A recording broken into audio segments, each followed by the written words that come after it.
Procedure of post, कोई company post पे decision कैसे ले रही है, किसी एम्प्लॉइज को रिजाइन करवाना है या इमीडिएट टर्मिनेट करना है, सी कैसे लेते हैं? आपने दो क्वेश्चंस एक साथ पूछ लिए हैं, Yes. पॉश इज डिफरेंट और टर्मिनेशन, Yes. इमीडिएट टर्मिनेशन, ये दो अलग अलग चीजें हैं. पॉश का फुल फॉर्म होता है prevention of sexual harassment act. Okay, तो ये बेसिकली इम्प्लीमेंट किया गया है ताकि हमको एक हेल्दी वर्क कल्चर मिले इन कॉर्पोरेट्स. क्योंकि अभी हम इतना देर जब हम काम करते हैं तो यूजुअली हमारा 9 घंटे का शिफ्ट होता है प्लस ट्रैवल टाइम, तो टोटल मिला के 12 घंटे हम घर से बाहर रहते हैं. तो 12 घंटे जब हम बाहर हैं तो हमको एक सिक्योर्ड एनवायरनमेंट भी चाहिए है. करेक्ट. अभी आपको मालूम है अभी सोसाइटी में क्या क्या चल रहा है, कैसे लोग हैं, तो वो एक इनसिक्योरिटी निकालने के स्पेशली फीमेल एम्प्लॉयज के लिए ये बहुत, हाँ, ये बहुत ज़्यादा ज़रूरी हो जाता है. तो ऐसे भी केसेस होते हैं कि हमको नहीं लगता कि अब जैसे दो कोलीग्स बात कर रहे हैं, ठीक है, मेल कोलीग्स हो, फीमेल कोलीग्स हो, मेल फीमेल कोलीग्स हो, ग्रुप में हम लोग बात कर रहे हैं, तो कभी कभी हम उतना फ्लुएंट हो जाते हैं, उतना फ्रैंक हो जाते हैं एक दूसरे से, दोस्ती डेवलप हो जाती है, तो हम स्लैंग यूज कर सकते हैं. ओके, अब हम स्लैंग तो यूज कर लेते हैं बट वो स्लैंग कभी कभी इट्स नॉट गुड. लाइक जो शब्द हम यूज करते हैं वो सही नहीं होते हैं, ठीक है. तो दोस्ती यारी में ऑफिस के बाहर तुम कुछ भी बोलो, डजेंट मैटर, बट ऑफिस के अंदर एक डेकोरम मेंटेन करना होता है. वो वहां पे अगर हम ऐसे वर्ड यूज किए तो कोई भी ऑफेंड हो सकता है. ओके, तो वो ऑफेंड फील हो या वो उस वजह से वो अगर इनसिक्योर फील हो रहा हो तो उसके लिए हम ये पॉश का एक्ट आया है. अब इसकी एक कमेटी होती है.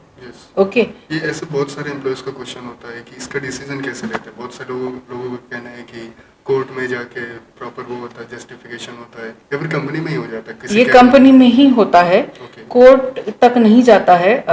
अगर कंपनी वाला डिसीजन उनके फेवर में नहीं गया या उनको पसंद नहीं आया तो maybe then they can take it to the court.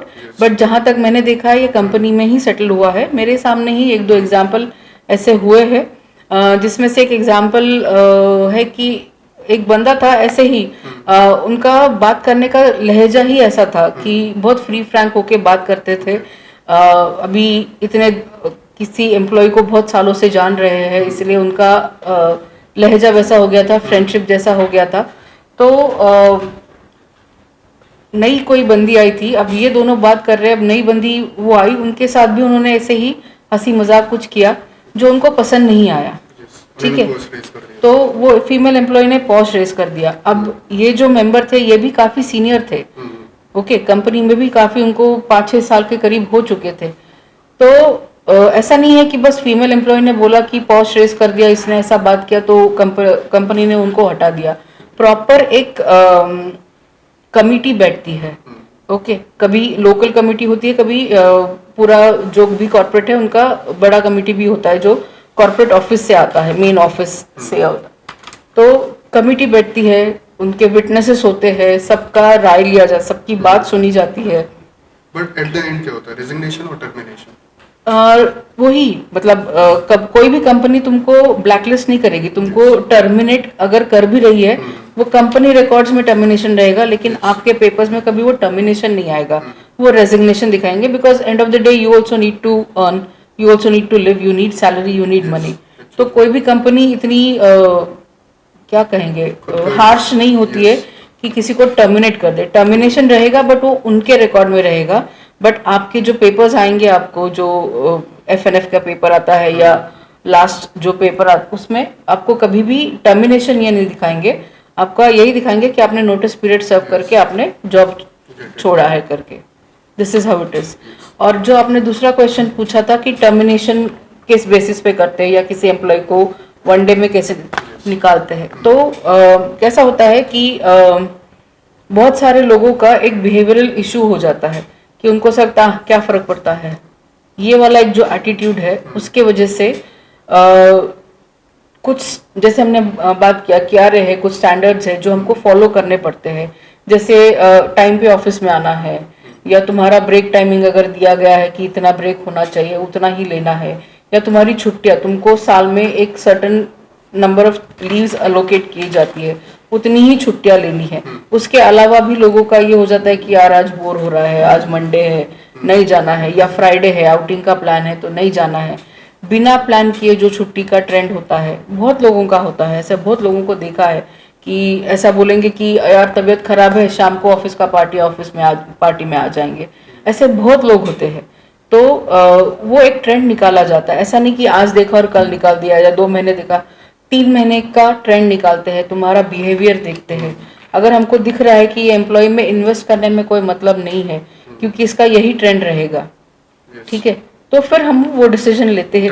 हम इन द सेंस कंपनी वो डिसीजन लेती है कि इट्स बेटर कि ये एम्प्लॉय को हम टर्मिनेट कर दे, because end of the day हर एक एम्प्लॉय का जो भी परफॉर्मेंस है वो इम्पैक्ट करता है टू एवरी लीडर। सो इसीलिए वो हम डिसीजन लेते हैं कि इट्स बेटर कि हम हमको निकाल दें।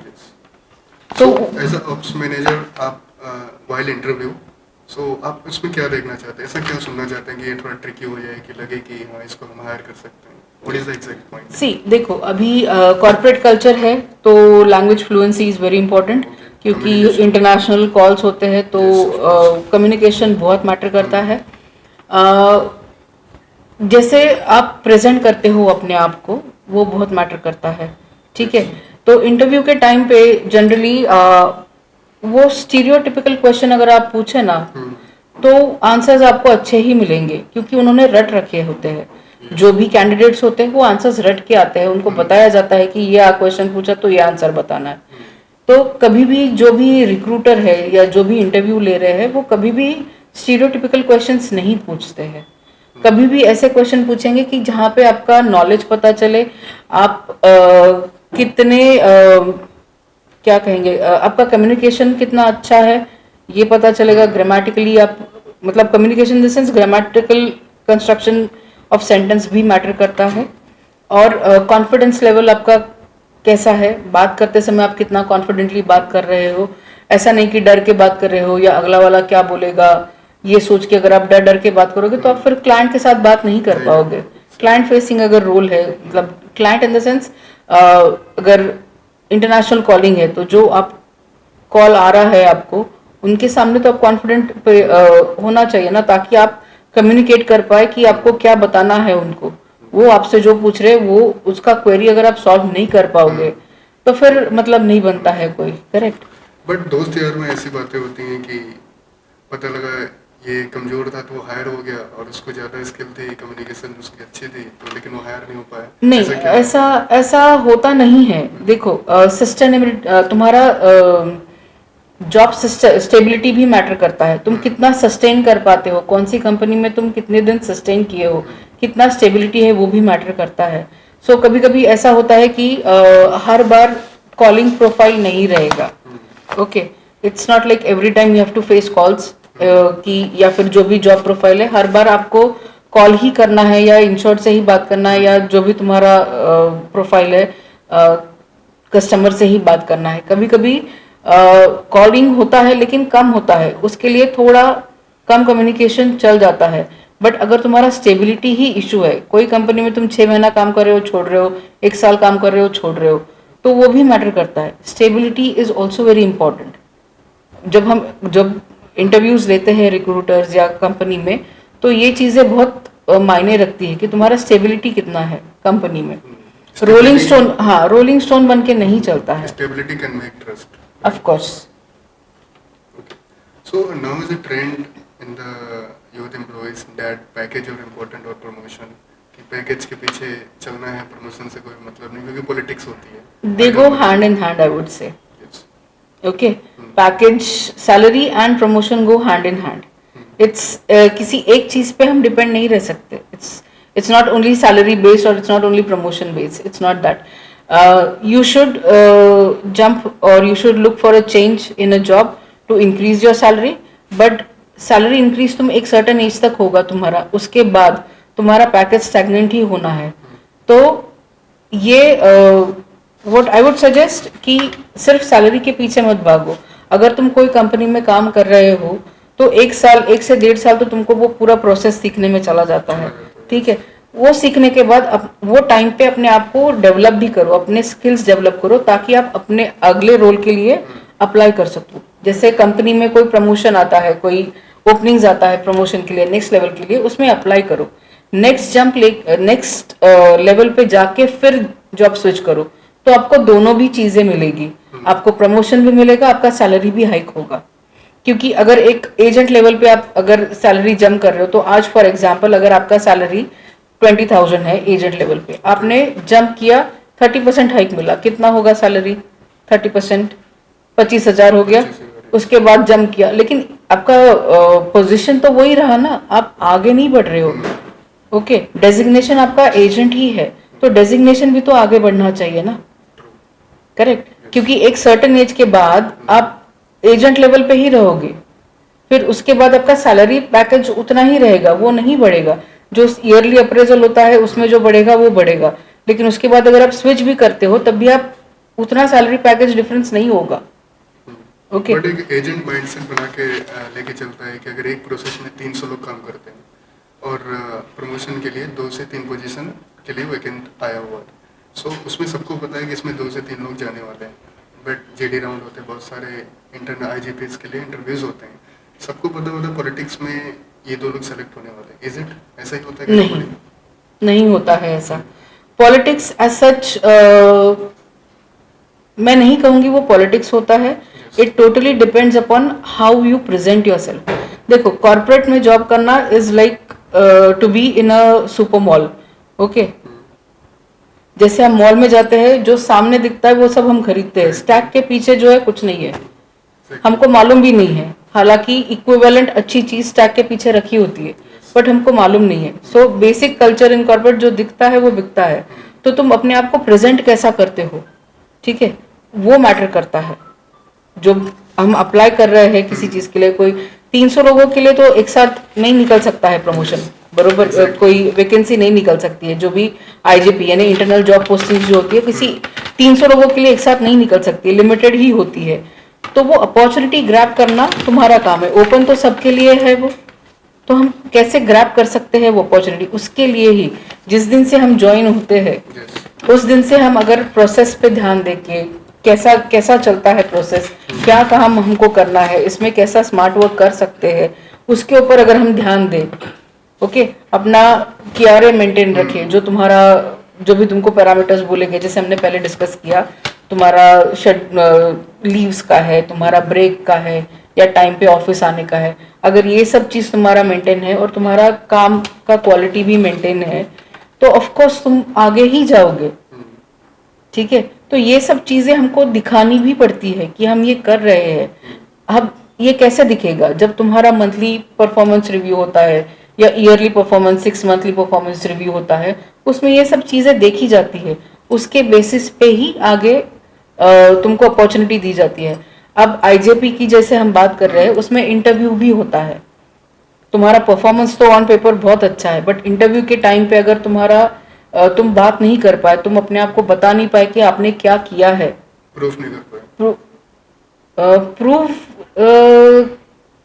नहीं बोलूंगी मैं, तुम अपने आप को क्या बोल सकते हो, शोकेस नहीं कर पाए कि तुमने क्या क्या किया है, तो इंटरव्यू में अगले वाले को नहीं मालूम है आपका परफॉर्मेंस क्या व्हाट है। You did for the project, correct, it is very important. You should have the numbers by heart कि हमने क्या क्या किया था, कि इम्प्रूवमेंट के लिए मैंने क्या सजेशन किया था, कोई ब्रेन वेव दिया था, कोई इम्प्रूवमेंट किया है जिसकी वजह से टाइम कम लग रहा है, कोई एक्टिविटी करने में, जैसे कोई एक्टिविटी है उसको करने में 10 मिनट लग रहा है, आपने देखा, आपको लगा कि ये ऐसा भी हो सकता है, आपने वो एक ब्रेन वेव दिया जिसकी वजह से वो एक्टिविटी अभी करने में सिर्फ 5 ही मिनट लग रहा है, तो हमारा काम का एफिशिएंसी बढ़ा, राइट? तो वो सब चीजें बहुत मैटर करती है। सो of course what you showcase is very important. So for you to showcase something, it's very important you get into that role, कि तुम अपने आप को वैसा डेवलप करो। जैसे हम डेवलप करेंगे अपने आप को, उसी हिसाब से ये सब शोकेस हम कर पाएंगे। बेसिक चीजें आके काम करके जाने वाले लोग बहुत है, 300 में से 250 लोग यही है जो रोज आते हैं, काम करते हैं, जाते हैं। हमारा काम है, ये शिफ्ट है हमारा, 9 to 5 का जॉब है, 9 बजे जाना, 5 बजे निकलना, 1 बजे लंच ब्रेक लेना, ये करने वाले मैक्सिमम पब्लिक यही है। बट अगर आप एम्बिशियस हो, अगर आपको आगे बढ़ना है, कुछ गोल है सर्टन लाइफ में, प्रमोशन भी चाहिए, सैलरी भी चाहिए, जैसे आपने पूछा था पहले Yes. क्वेश्चन में, तो ये सब चीज़ें बहुत मैटर करती है। शोकेस करना बहुत ज़रूरी है। सो इंडिया के पास 50 इयर्स में ट्रेंड रहा है कि सरकारी नौकरी बहुत अच्छी होती है, स्टेबल होती है, सिक्योरिटी होती है। Which is better in corporate between and government jobs? देखो, ये कैसा है अभी, अगेन माइंडसेट पे डिपेंड करता है। Yes, exactly. बहुत लोगों को गवर्नमेंट जॉब बहुत सिक्योर लगता है, बट गवर्नमेंट जॉब में प्रमोशंस बहुत लेट होती है, सैलरी भी इतनी क्या बोलते हैं, उतनी अप टू द मार्क नहीं होती है जितने कॉर्पोरेट वालों की होती है या प्राइवेट जॉब्स वालों की। Yes, उनको प्रमोशन exactly. भी जल्दी मिलता है, उनका सैलरी पैकेज भी हाई होता है। High गवर्नमेंट होता है। जॉब का ये होता है कि उनको प्रेस्टीज रहता है एक सोसाइटी में कि हाँ यार गवर्नमेंट जॉब वाला है, बट कॉर्पोरेट जॉब वाले का भी रहता ही है। हालांकि क्योंकि हमारा अभी आप जैसे पिछले 50 साल की बात कर रहे हो, तो तब तक का माइंडसेट यही था कि गवर्नमेंट जॉब इन्हें सबसे सिक्योर जॉब है, जो आज भी है। ठीक है, गवर्नमेंट जॉब में आपको पेंशन मिलेगा, आपको मेडिक्लेम का ये रहता है, मेडिकल फैसिलिटीज रहती है, आपको घर का मतलब क्वार्टर्स वगैरह भी मिलता है गवर्नमेंट वालों को, वैसा इधर Allowances नहीं। काफी अच्छे होते हैं। अलावेंस भी मिलता है, तो वैसे अलावेंस हम इधर कॉर्पोरेट जॉब्स वालों को भी मिलते हैं, उनका मेडिक्लेम भी होता है, उनको बाकी पर्क्स बोनसेस वगैरह सब मिलता है। ठीक है, अभी और एक कंपैरिजन किया जाए तो मोबिलिटी इशू जो होता है, जैसे कॉर्पोरेट नहीं, गवर्नमेंट जॉब वाले, उनका वही यही दफ्तर में जाना, यहीं से वापस आना है रोज, जबकि कॉर्पोरेट जॉब वालों को ये भी रहता है कि उनको ऑनशोर जाने का मौका मिल सकता है या कहीं ट्रांसफर हो सकता है। तो ये सारी चीजें कॉर्पोरेट में ज्यादा है, थोड़ा सा एक्सपेंसिव बना एक्सपेंस। हाँ, और फिर जैसे हम अलग सिटी में जा रहे हैं तो उस हिसाब से हमारा सैलरी पैकेज भी बढ़ता है।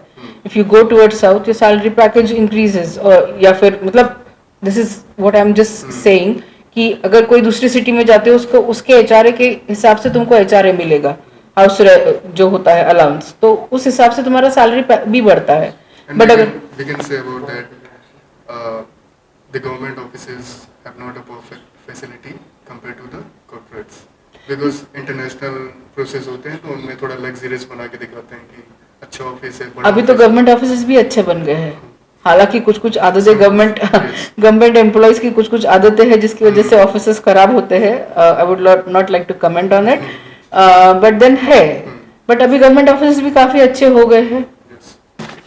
So आजकल की कंपनीज में क्या होता है, लोग फ्रेशर आते हैं, एक्सपीरियंस आते हैं, तो गर्लफ्रेंड बॉयफ्रेंड का चाल चलन ज्यादा हो रहा है क्या?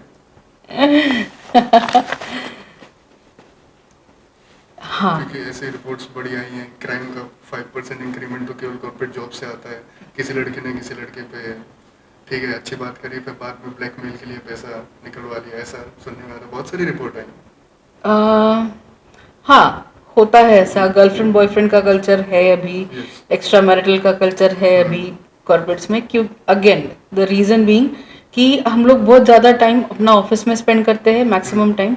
बट अभी इसमें ये है कि गर्लफ्रेंड बॉयफ्रेंड तो खैर ठीक है, आप हो सकता है, बट एक्स्ट्रा मैरिटल अफेयर के लिए मैं ये बोलूँगी कि उस केस में हम अपने partner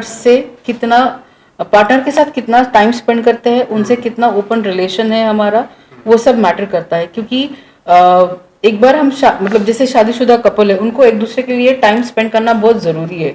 with corporate life also you need to make sure कि you spend that time with your partner or your spouse, so that you have that bond, you have that you don't feel that urge to go out somewhere for whatever your emotional needs. Okay, basically यही होता है कि तुम्हारा emotional need satisfy नहीं हो रहा है, इसलिए तुम्हारा एक्स्ट्रा मैरिटल अफेयर हो रहा है। But then this should not be the case, is what I feel कि मैंने ऐसे भी लोग देखे हैं जो दोस्त बनाते हैं, अच्छे दोस्त है, बट उनका कभी अफेयर नहीं है, क्योंकि वो अपने मैरिड लाइफ में खुश है, उन्होंने वैसा बॉन्ड बना के रखा है। कभी कभी ऐसा हो जाता है कि पार्टनर थोड़ा इनसिक्योर हो जाता है। इट्स नॉट नेसेसरी कि गर्ल्स इनसिक्योर हो या बॉय इनसिक्योर हो, दोनों में से कोई भी इनसिक्योर हो सकता है, but that is where this bond plays a role, कि तुम कितना टाइम तुम्हारे स्पाउस के साथ स्पेंड कर रहे हो, पार्टनर के साथ स्पेंड कर रहे हो, कितना अच्छा तुम्हारा बॉन्ड है, कितना अच्छा तुम्हारा कम्युनिकेशन है, कैसे तुम कम्युनिकेट कर रहे हो। Basically bottom line is you need to make sure that you are spending enough time with your partner, ताकि ये सब बाकी एक्स्ट्रा मैरिटल एंड ऑल सब अवॉइड हो जाए. कमिंग टू गर्लफ्रेंड बॉयफ्रेंड, आजकल का ट्रेंड वही है कि बॉयफ्रेंड चाहिए गर्लफ्रेंड चाहिए. बट देन अगेन ये तो तुमको समझ में आना चाहिए कि भाई अगला बंदा कैसा है, रेड फ्लैग है नहीं है, ओके टॉक्सिक रिलेशन हो रहा है तो निकलो बाहर वहां से. Don't be in that relation. क्यों नहीं पहन के गए, स्लीवलेस क्यों पहना है, रेड कलर क्यों पहना है, व्हाइट कलर क्यों पहना है, मल्टीपल क्वेश्चन. ये लड़के के बाजू में रह के क्यों फोटो खिंचाया, या लड़की के बाजू में रह के क्यों फोटो खिंचाया, कंधे पे हाथ क्यों रखा, ताली क्यों मारी. All these are toxic, red flags rather. These leads to toxic relationship. एक इंडिविजुअल होता है, उसकी इंडिविजुअल पर्सनैलिटी होती है, वो एक इंडिविजुअल है, उसको उसका स्पेस देना चाहिए. यू कैन नॉट, हाँ तुम पार्टनर हो स्पाउस हो, इवन देन एक इंडिविजुअल उसको अपना स्पेस रहता है, उसको उसका स्पेस देना चाहिए. Specially when you are working, be it government job, be it corporate job, anywhere. क्योंकि इंटरेक्शन तो होगा ना. हम ये नहीं बोल सकते कि नहीं मैं सिर्फ फीमेल एम्प्लॉय से बात करूंगी या मैं सिर्फ मेल एम्प्लॉय से, क्योंकि मैं लड़का हूं तो मैं सिर्फ मेल एम्प्लॉय से बात करूंगा, फीमेल एम्प्लॉय से बात नहीं करूंगा. That can not be the case. यहाँ पे तुम्हारा सोच बहुत मैटर करती है. सो कैन वी से एज ऑप्स मैनेजर आपने कभी ऐसी कंप्लेन पकड़ी किसी लड़की से, फीमेल एम्प्लॉय से, कि मुझे हैरेसमेंट फील हो रहा है, पहले मेरा दोस्त था, अब ये इसकी बातें मुझे अच्छी नहीं लग रही, जस्ट लाइक दैट? ऐसा मैंने डायरेक्टली तो नहीं पकड़ा है कभी. ऐसा मेरे सामने तो मेरे सामने कभी नहीं, मेरे सामने हुआ है, मेरा पर्सनल फर्स्ट हैंड एक्सपीरियंस नहीं है. हालांकि मैंने ऐसे देखे हैं कि नए एम्प्लॉइज ज्वाइन हुए, फिर ट्रेनिंग के टाइम से साथ में थे, फिर गर्लफ्रेंड बॉयफ्रेंड बन गए, फिर बाद में वही पॉसेसिवनेस के कारण तुम इनके साथ क्यों बैठे, तुम मेरे बाजू में क्यों नहीं बैठे, वो सब हुआ एंड देन ब्रेकअप हो गया. होता है. बट टॉक्सिक सच ऐसा मैंने नहीं देखा अभी. बट ये ब्रेकअप्स एंड ऑल ये तो चलते रहते हैं, बहुत होता है. बट देन ठीक है, we let's not comment on that because individual choice है वो.